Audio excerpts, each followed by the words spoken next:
friend, and sometimes old fart, Warren Kinsella. How are you? I'm an old fart. I'm an old fart. I'm here in the woods in my cabin, and I just want all you Easterners to know I don't call it a cottage. I'm a Westerner. It's a cabin. the first the first time I got rhetorically spanked, more like having my you know what handed to me, was in Alberta. It was the first place that I lived outside of outside of the old country, Hungary, but that doesn't count. I came to Canada when I was two, so grew up in Quebec, and the first time I left for a job, I was 18 years old, and I was in Alberta, and they were asking me about what I liked best about living in Quebec. And I said, the country house. And they said, the country house? Are you some kind of earl or a lord? Are you kidding? I said, I come from a family where we didn't have a pot to piss in or a window to throw it out of. There's just a little country house, little shack about 60 miles north of Montreal. And they said to me, that's not a shack and that's not a country house. That's a cabin. So that was the first time I. Right. Well, that's Westerners. Just Yeah, so anybody, there are differences in this country. So in the West, you call it a cabin. In central Ontario, which considers itself the center of the universe, they call it a cottage. But in Quebec, they often call it a camp, don't they? So I'm they not do going to the call it a camp. camp, but when I was growing up, the let's call it I don't know, the Anglo population. I was technically Allophone. I don't want to bog down on that because I'm not of English extraction. So those people who weren't British, but English was the language they used. They were called allophones. So I was an Right. allophone, and those of us who were Anglophones and allophones, we called it a country house, and sometimes people call it a camp. But yeah, in the West, it's a cabin, and even those people. I mean, I'm based in Manitoba now, and some of the people who are complaining loudest about the increase in the capital gains tax in the latest budget, they've got their houses in northwestern Ontario, Lake of the Woods, and they still call it a cabin, even when it's $4 or $5 or $6 million. It's a cabin. So yes, out west here in the Wild West, it's a cabin. You're in central Ontario calling it a cabin, which makes you, of course, somewhat radical, but it lets everyone know that part of you is Western. By the way, without bogging down on this too much, you've lived just like yours truly. You've lived in a lot of places. How many years were you actually based in Alberta? Was it 10, 15? Like how many years were you actually based there? You're, Well, it depends how you define the word base. So sorry to be a lawyer. My parents were in Calgary for 30 years. So, when I was penniless or whatever, so I came back for law school, did high school in Calgary, journalism in Ottawa. So they were there until 2003, and then they moved to Kingston. So, in the family, excuse me, had some yogurt for breakfast. It always sets me off. Um, they 30 years. So, like, it's funny because some people who are not nice people like you said, "Oh, you're not a Westerner. You're not a Westerner," and you've lived in central Canada now for so many years, and they're right on that. But I just feel like I am a Westerner. I think it's where you spend, especially your teenage years, wherever you spend time as a teenager. And those are the friends you keep your whole life. And it just feels like home. And, the West still feels like home to me. And I think the reason why I bought this place, which would not have attracted capital gains, I built it, designed it, and built it for $170,000. So that was pretty good, but it's probably worth more than that now. Because it reminds me of the West. I'm very lucky here. I'm surrounded by an old growth forest. There's nobody around. It's quiet, and it's like being up at Gull Lake in north of Calgary. That's what it feels like. but I see no stuffed animals or deer guns. No, while I'm hunting, I don't know what you feel about hunting. I certainly understand people who do it. They're not sadists for the most part. the Trump sons are. But I've just never done it. I just don't hunt. I'm a gun owner, as you know, but the hunting thing has just never turned my crank. I guess I've always been too busy doing other stuff. Well, a fellow Westerner of yours, Lauren Gunter, was quoting another Westerner from a university in Calgary. And he told me years ago that that particular Westerner, who was a professor at the University of Calgary, he said that in Alberta, conservatives have only two tribes, Bible thumpers and duck hunters. So clearly, Warren Kinsella, you're from Calgary, but you're not either of those. You must not be a conservative. Yeah, no, I'm not. I don't feel like I'm a liberal these days. It's funny. Yesterday, tell you a little story. In student politics, that's when it's most intense. So I was president of the student union at Carleton, and I had a coalition of liberals and Tories who backed me. We swept the student elections. We took every single seat except for two.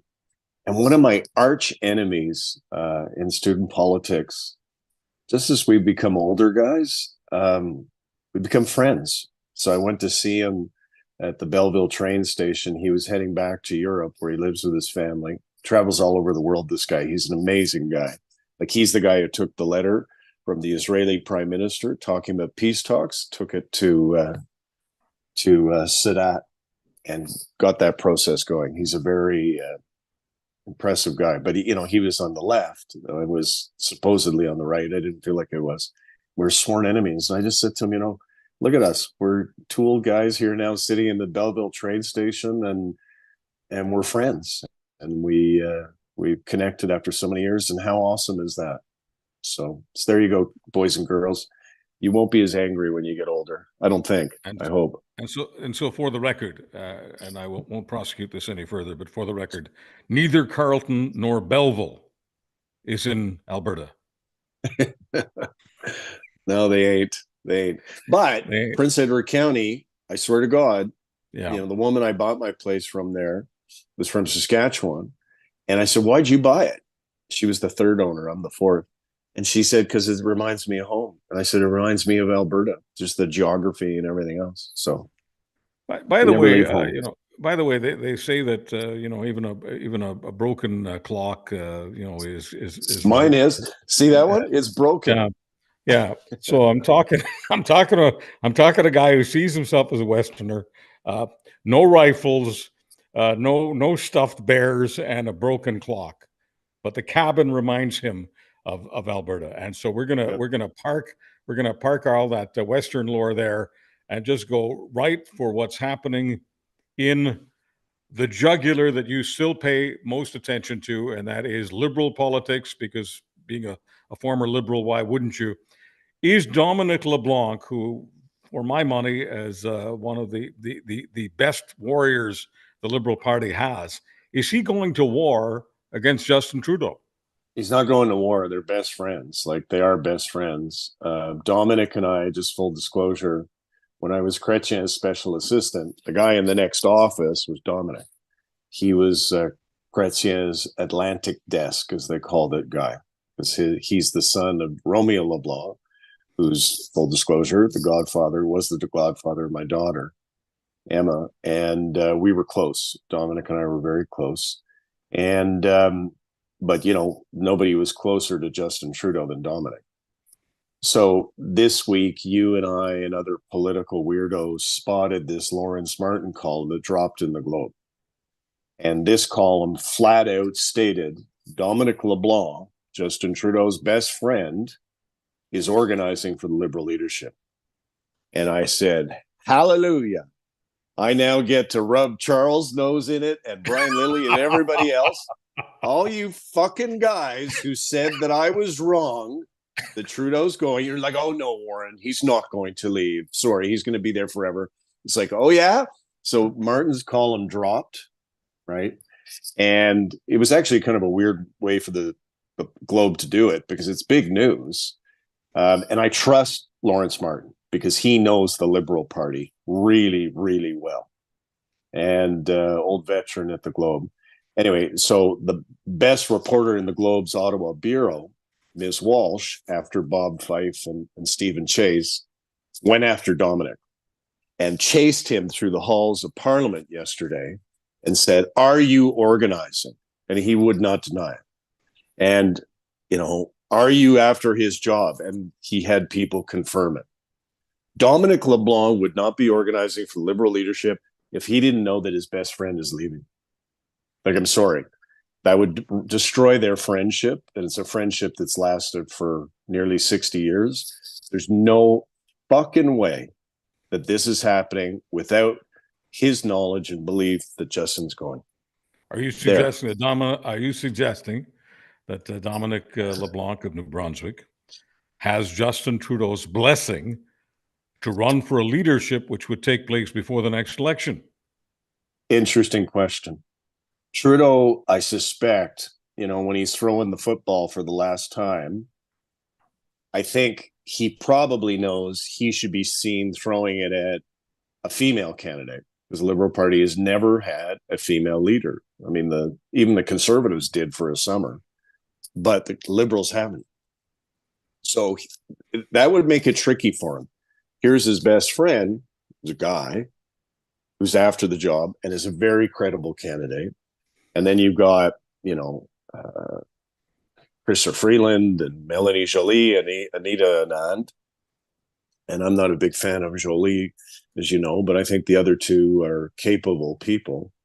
So it creates a bit of a dilemma for Trudeau. When a leader gets involved in selection, it causes problems. Like Mulroney, when he left, he let it be known he favored Kim Campbell over Jean Charest. Charest never forgot that, I don't think. And that obviously was a big mistake. Chrétien, that wasn't included in Charest's eulogy recently in the Basilica. Well, I think they made peace. Mulroney made peace with a lot of people, I think, after he got sick. And, including my boss, Chrétien. Chrétien was smart. When he left, he didn't indicate that he preferred Alan Rock or anybody over Paul Martin. He just said, it's time for me to go. So that's the best way to go. But, it looks to me, based upon the reporting that we're seeing in the paper this morning, what's been taking place since Lawrence's column, this is why I say he's going. So are you suggesting that the walk in the snow will take place in the snows of December this year? Well, I got March wrong, right? I said it was going to be March. I wasn't going to bring that up. Then I said it was going to be April, and April's shrinking to a close. So I'm going to stop predicting when he's going to do it. I'm just going to keep predicting that he is going to do it. So your prediction based on solid reporting that you believe to be solid. Your prediction is that whether it's Dominic LeBlanc or anyone else, Justin Trudeau will not be facing Pierre Poilievre in the next go. No, he's not. He's like, I know, and this is a crazy problem for Conservatives. Whenever I say that he's going, they're like, "Oh no, his ego's too big," and it's like, you don't know. You're just some guy on fucking Twitter. You don't know anything. But forgive me for having helped run 3 national campaigns that all won, by the way. Like, Trudeau's not stupid. I think he's made some bad decisions, but he's not stupid. And he can read the polls as much as anybody else. Abacus has got it at 20 points. Justin Trudeau doesn't want to be the guy who presides over a loss of that magnitude. And even if Nanos is right with 15 points, it's still a massacre. He does not want that. So he's going to go. And now we hear his best friend is openly organizing for the leadership. He's going. There you go. All right. We don't have to go any further on that. He's going. You've been wrong a couple of times on timing, but the substance of the story you stand behind. Justin Trudeau will not be Liberal leader in the next election. So let's just move on from. You frighten me when you adopt that prosecutorial cross-examination approach. You should have gone to law school. You should have gone to law school. Yeah. So I hate to do a cancel on you, but you remind us from time to time that you've never lost an election for Jean Chrétien. Well, I lost one when I ran. Right. I ran for him and I lost. So in the spirit of Kinsella, I've never lost a case, Counselor. Let's go to the Middle East. The Israelis have now responded to the attack from Iran, where hundreds of missiles, ballistic missiles, drones were thrown at Israel, and one 7-year-old child was wounded in the desert near, I guess, what you'd call a military facility, an Israeli military facility. But for all intents and purposes, that strike on Israel was, from a military perspective, a great big dud. So the Israelis have responded. Nobody is calling the Israeli response mighty. Nobody is calling it ferocious. It appears to be a little bit of tit for tat, asking for a prediction on something very, very important here, Warren. Is this round over, this business of Iran versus Israel? I don't know. And I've got a lot riding on it personally because I'm supposed to be leaving for Israel 2 weeks from today. So you and I will have to figure out the time zones and talking because, if we talk at 8 o'clock, it means it's going to be 1 a.m. for you. It looks to me like this is it. I'm not a military strategist, but I think what the Israelis were signaling to the Iranians is, unlike you, we can reach right into your most vulnerable places without any meaningful opposition, and we can blow up your infrastructure if we want to. And by the way, we're not going to harm any children in the way that you did. So I think they were sending a message, and it was showing, some considerable restraint because, when somebody fires 300 missiles at you, under international law, you are permitted to respond. You're permitted to take action. And so they have. The Iranians are now saying, okay, it's over. We don't want to have any more fight. So if that's the case, I'll be heading to Israel in a couple of weeks. But I'm watching it really, really carefully, trying to discern what it means. As of this morning, I think what it means is Israel sent a strong message to Iran. You fuck around, you're going to find out, right? All you right. do that again, you're going to be sorry. So from an economic point of view, inflation is still a little more tender than we want it to be. Interest rates higher than we want them to be. And the price of gasoline at the Canadian pumps, including those moments away from where you're sitting in central Ontario, up 13, 14 cents a liter this week. Much of that is being attributed to what's known as summer gas. So, I mean, this happens every year in the summer. Right. The blend being used is more expensive, so gas prices go up. So, just to get back to politics for a few moments, if everyone knows that's the reason for the increase of 13, 14 cents in Ontario, and of course, that'll be the increase all over the country. But the question is, with the Conservatives so far ahead in the polls, whether it's Abacus or Nanos or Ipsos or anybody, if they're so far ahead in the polls, why do they have to maintain every time there's any kind of gas price increase that it's about Justin Trudeau's carbon tax? I'm sorry, Melissa Landsman is one of the smartest people in the world, but when she says stuff like that, or Pierre Poilievre when he says stuff like that, frankly, Warren, it just sounds stupid. Yeah, but it's working for them politically. So, like you're not 20 points ahead by, people want something to blame in politics. And they're blaming the carbon tax. You're quite right. I was listening to Dan McTagg yesterday as I was driving back to the county and driving up here, and he said this is the changeover from the additives that are in winter gas to summer gas, right?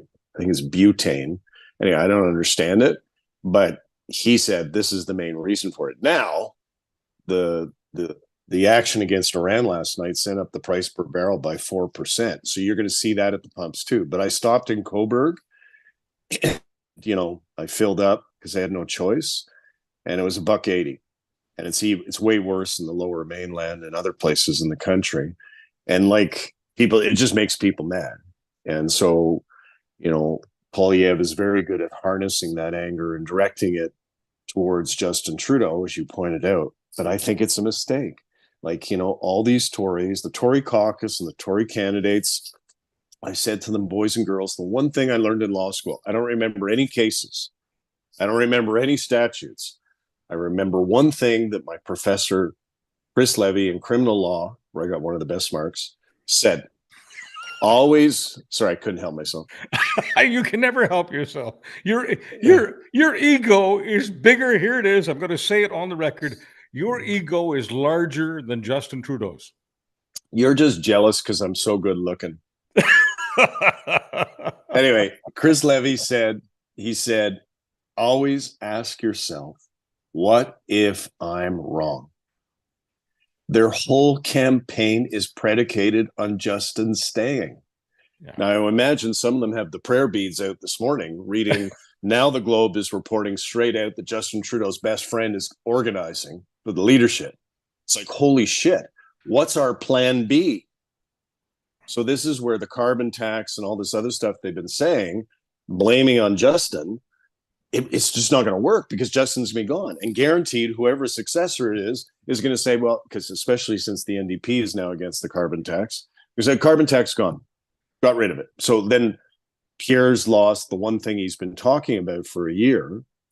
Look, what is the Tory campaign when Trudeau's gone? That's the mistake I think they've made, is I have not been able to discern a plan B yet. So I don't want to go too far afield on this, but if you're saying, even McTague, who for all intents and purposes is a big conservative supporter now, the gas body, a former Liberal, probably not a friend of yours because he was a huge supporter of Paul Martin's attempted coup. I don't want to get down that rabbit trail too much either. But the point is, if even Dan McTague is saying, children, this isn't about the carbon tax, this is about the summer blend and what the fuel companies are charging, and that's why we've got this big increase in Ontario and all across Canada. In Vancouver, price of gas is over $2 a liter. So if even McTague is saying that, and you've got the Conservatives saying carbon tax, Justin Trudeau, I mean, to my ear, it sounds stupid. I get what you're saying, that politically that's been working for them. But here's my question.